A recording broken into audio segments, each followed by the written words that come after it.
नमस्कार दोस्तों, मैं देव स्वागत करता हूं आपके अपने YouTube चैनल श्रेष्ठ भारत में। तो दोस्तों, आज हम पढ़ेंगे गणित। और गणित होता है संख्याओं के साथ में खेलना। संख्याओं के साथ में खेलने के लिए फिर हमें जरूरत पड़ेगी संख्याओं की परिभाषा की, यानी कि संख्याओं की जानकारी होना जरूरी है कि कौन सी संख्या कौन सी होती है और उससे प्रतियोगी परीक्षाओं में कैसे क्वेश्चन पूछे जाते हैं। तो दोस्तों, इसलिए हम आए हैं। चलो क्लास स्टार्ट करते हैं।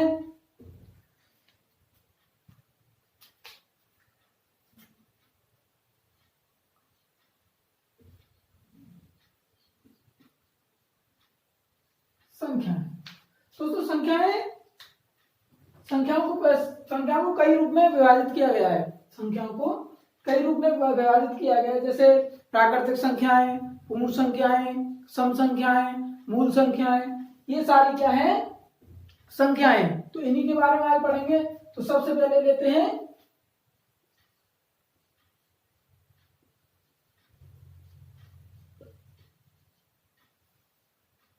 प्राकृतिक संख्याएं।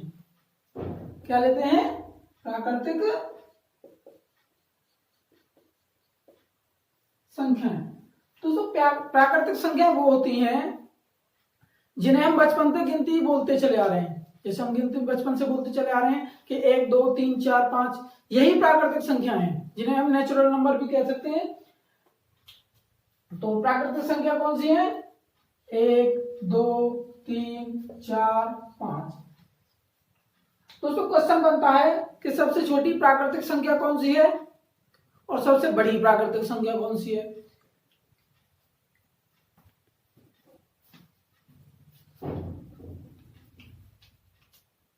तो दोस्तों, सबसे पहले बनता है सबसे छोटी प्राकृतिक संख्या। दोस्तों, सबसे छोटी प्राकृतिक संख्या हम बोलते चले, जैसे मान लो 3 है। 3 से छोटा कौन है? 2 है। 2 से छोटा कौन है? 1 है। 1 से छोटा कोई और है? नहीं है। तो सबसे छोटा कौन सा हो गया? सबसे छोटा हो गया 1। तो सबसे छोटी प्राकृतिक संख्या कौन सी हो गई?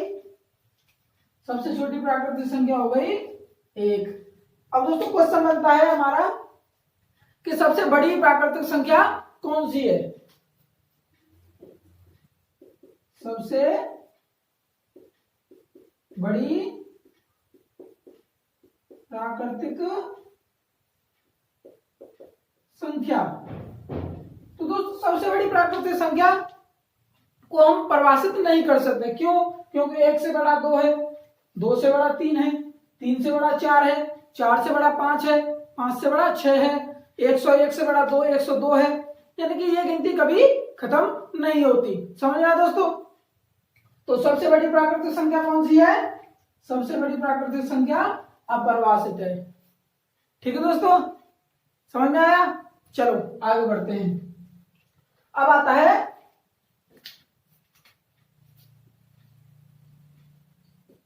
पूर्ण संख्याएं। तो पूर्ण संख्याएं यानी कि पूर्ण संख्या दोस्तों वो होती हैं जो प्राकृतिक संख्याओं में अगर हम 0 को भी मिला दें, प्राकृतिक संख्याओं में अगर हम 0 को भी ऐड कर दें तो वही संख्या गिनती पूरी हो जाती है पूर्ण संख्याओं की। जैसे ये क्रम है, तो इसमें अगर हम 0 को भी ऐड कर दें, 0 को भी ऐड कर दें तो क्या हो जाएगी? पूर्ण संख्या है। अब ऐसे समझने के लिए क्या करते हैं, मान लीजिए एक पेड़ है, ठीक है, और इस पे ये पेड़ है, इस पे 4 चिड़िया बैठी हैं, ठीक है। हम गिनती गिनते हैं प्राकृतिक संख्याओं में 1 2 3 4 5, ये गिनती हमारी प्राकृतिक संख्याओं में। अब मान लो एक चिड़िया उड़ जाए, कितनी चिड़िया बची? हम घटा के, जैसे 4 थी 3 पे आ जाएंगे। एक और उड़ जाए तो हम घटा के 2 पे आ जाएंगे। एक और उड़ जाए तो हम घटा के 1 पे आ जाएंगे। अगर ये एक भी उड़ जाए तो, अगर ये एक भी उड़ जाए तो क्या कहेंगे? तो हम कहते हैं कि एक भी नहीं बची। तो जब एक भी नहीं बची, उसी को संख्या रूप में लिखने के लिए क्या है? 0। समझ में आया दोस्तों कि एक भी नहीं बची तो क्या बचा? 0। समझ में आया दोस्तों? ठीक है, आगे बढ़ते हैं।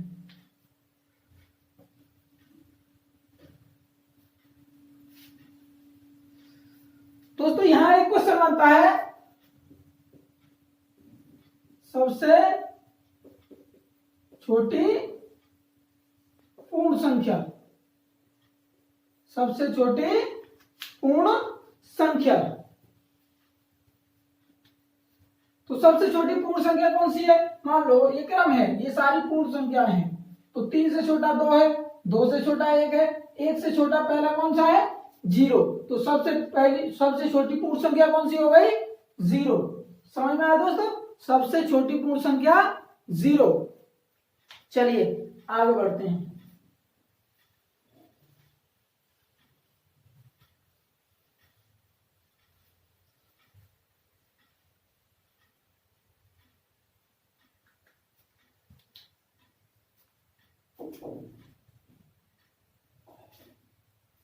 दोस्तों अब आता है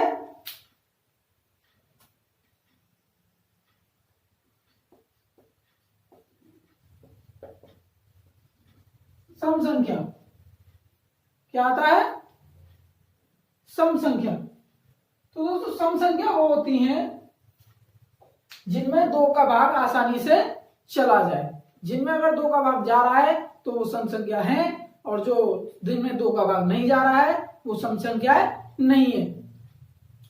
दूसरे रूप में यह कह सकते हैं कि सम संख्या वो हैं जो 2 के गुणज होते हैं। सम संख्या वो हैं जैसे 2, 4, 6, 8, 10 आदि। ठीक है दोस्तों, तो अब हम बात करते हैं कि सबसे छोटे सम संख्या। भाई सबसे बड़ी को तो हम परिभाषित नहीं कर सकते, लेकिन क्वेश्चन बनता है कि सबसे छोटी प्राकृतिक वो सबसे छोटी सम संख्या, सबसे छोटी सम संख्या। तो दोस्तों सबसे छोटी सम संख्या कौन सी होती है? सबसे छोटी सम संख्या होती है 2। इसी रूप में आगे चलते हैं तो आता है विषम संख्या। विषम संख्या दोस्तों विषम संख्या वो होती हैं जिनमें 2 का भाग नहीं जाता है, यानी कि जस्ट सम संख्या का अपोजिट। जिनमें 2 का भाग जा रहा है वो सम संख्या, जिनमें 2 का भाग नहीं जा रहा है वो विषम संख्या। जैसे 1, 3, 5, 7 आगे। ठीक है दोस्तों, इनका अंत नहीं है। तो इसमें भी पूछा जाता है सबसे छोटी विषम संख्या। सबसे छोटी विषम संख्या। तो दोस्तों सबसे छोटी विषम संख्या कौन सी होगी? गिनती गिनते हैं। मान लो 7 है, 7 से छोटा 5 है, 5 से छोटा 3 है, 3 से छोटा 1 है। तो सबसे छोटी विषम संख्या कौन सी होगी? सबसे छोटी विषम संख्या होगी 1। समझ में आया दोस्तों? नोट कर लीजिए। ठीक, चलिए आगे बढ़ते हैं। सबसे बड़ी को हम परिभाषित नहीं कर सकते। ठीक है दोस्तों,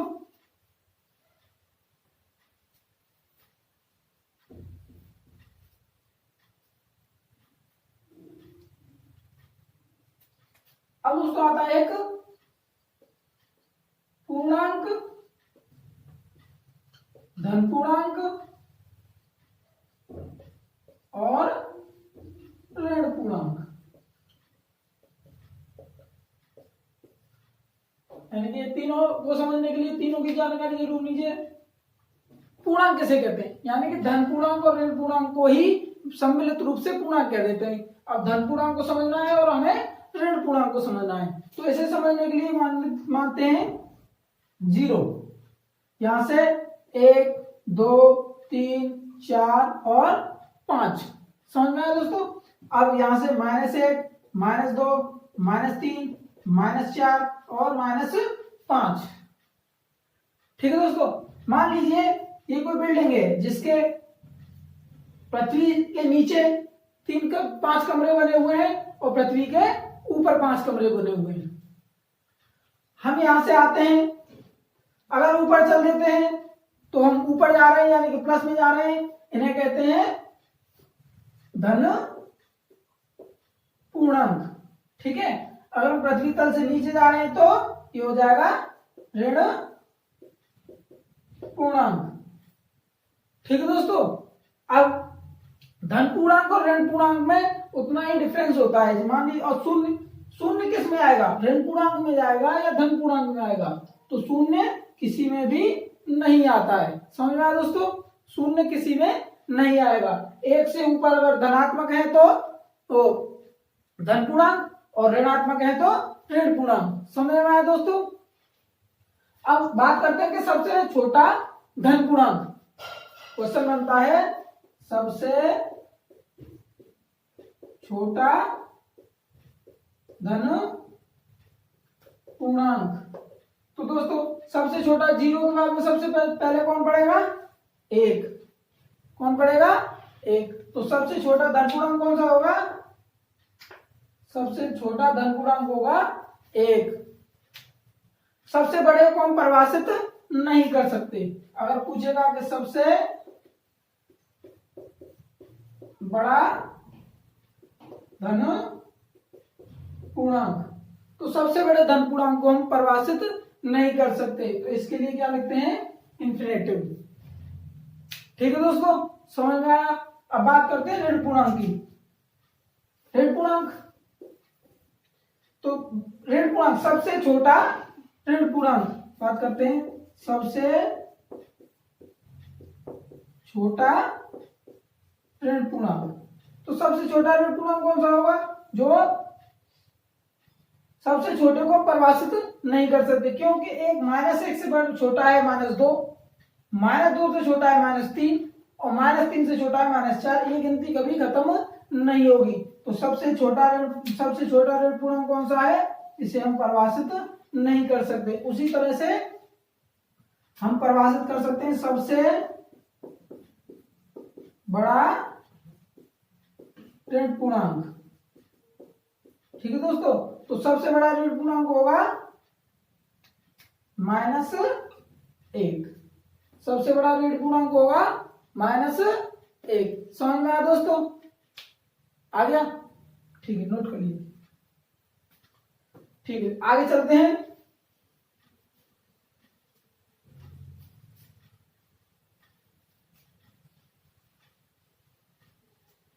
संख्याओं से कई प्रतियोगी परीक्षा में क्वेश्चन पूछते हैं, तो दोस्तों ध्यान से पढ़िएगा।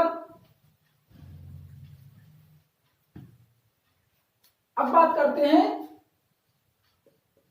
भाज्य संख्या, अभाज्य संख्या और सह अभाज्य संख्या। सहभाज्य संख्या। ठीक है दोस्तों,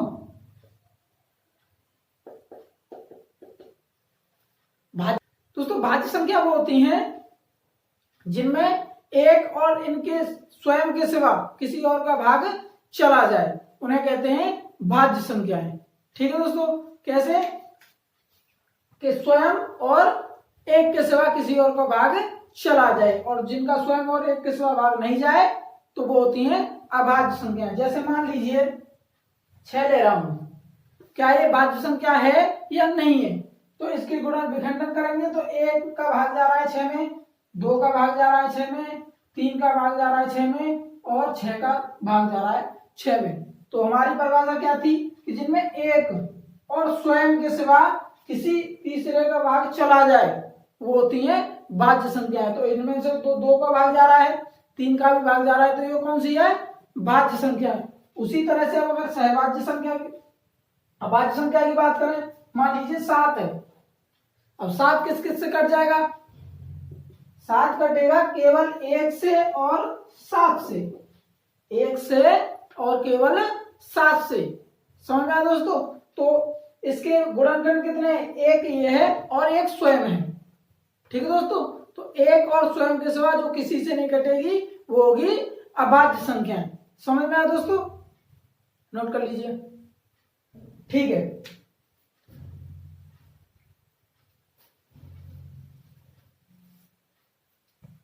दोस्तों बात करते हैं सहभाज्य संख्याओं की। सहभाज्य संख्या, इसमें भाज्य अभाज्य दोनों आ सकती हैं।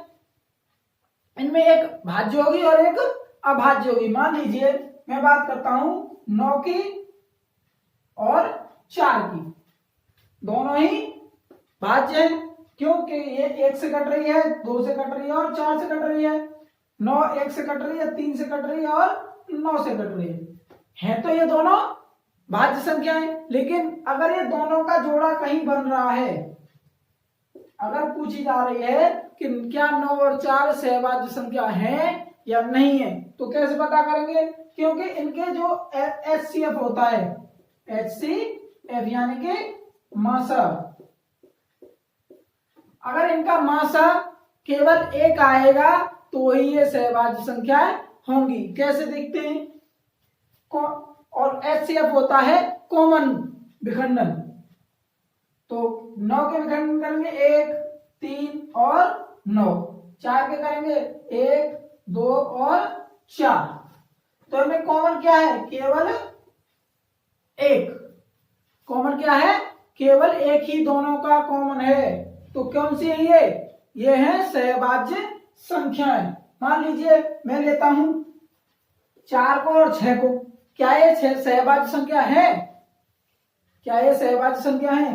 तो देखने के लिए क्या करेंगे? 4 के गुणनखंड कर लो, 1 2 और 4। उसी तरह 6 के गुणनखंड कर लो, 1 का जा रहा है, 2 का जा रहा है, 3 का जा रहा है और 6 का जा रहा है। ठीक है, तो दोस्तों इसमें कॉमन क्या मिल रहा है? कॉमन मिल रहा है इसमें दो जोड़े, यानी कि 2 गुणनखंड इनके कॉमन हैं, तो ये सहभाज्य संख्याएं नहीं होंगी। ठीक है दोस्तों, समझ में आया? अगर कॉमन केवल 1 आ रहा है तो ही ये सहभाज्य संख्या होंगी, और कॉमन 1 से ज्यादा अधिक आ रहे हैं तो ये सहभाज्य संख्या नहीं होंगी। ठीक है दोस्तों, समझ में आया? चलिए आगे बढ़ते हैं। अब इनसे क्वेश्चन कैसे कैसे पूछे जाते हैं उन पर डिस्कस करते हैं। ठीक है दोस्तों, सबसे पहला क्वेश्चन आता है, सबसे छोटी भाज्य संख्या। तो दोस्तों सबसे छोटी भाज्य संख्या कई प्रतियोगी परीक्षाओं में पूछा गया है सवाल है ये। हम सोचते हैं भाज्य संख्या होती है जो सम संख्या होती है, लेकिन ऐसा नहीं है। तो सबसे छोटी 2 नहीं होगी, 2 नहीं होगी, ये आपका गलत होगा। सबसे छोटी भाज्य संख्या होगी 4। अब पूछते हैं ऐसा क्यों? ऐसा क्यों? क्योंकि इसकी परिभाषा को आपने अगर गौर से सुना हो तो भाज्य संख्या वो होती है जो स्वयं और एक के अलावा किसी और से भी विभाजित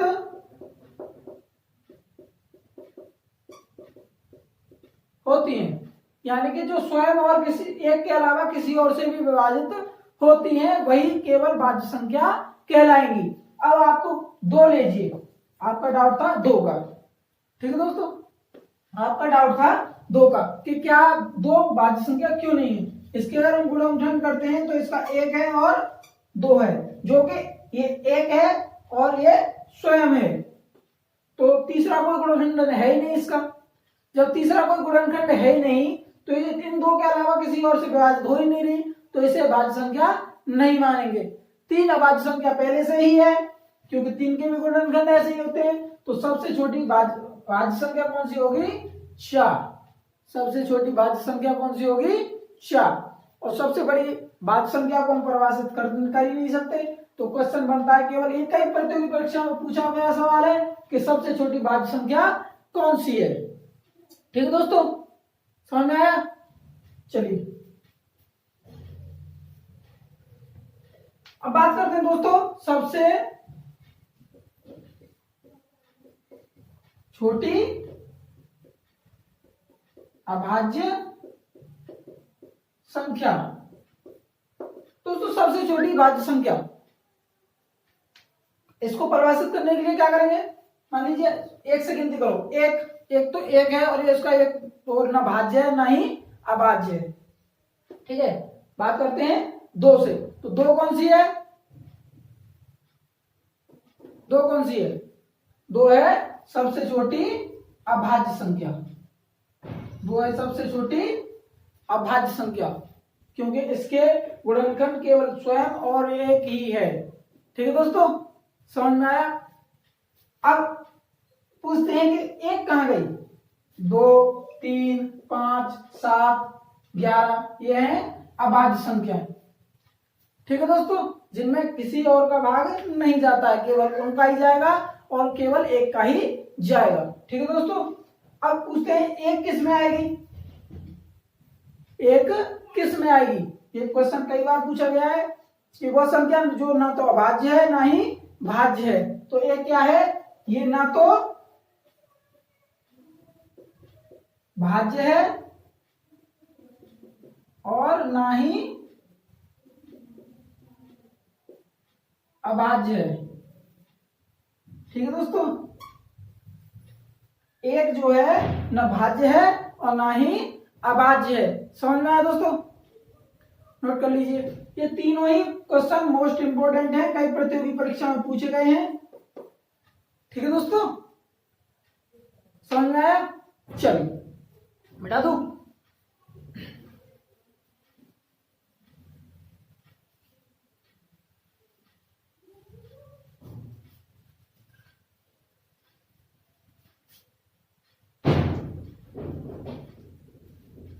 अब दोस्तों बात करते हैं हम परमेय संख्या, अपरमेय संख्या और वास्तविक संख्या। दोस्तों ये अंतिम संख्या है आज के टॉपिक की।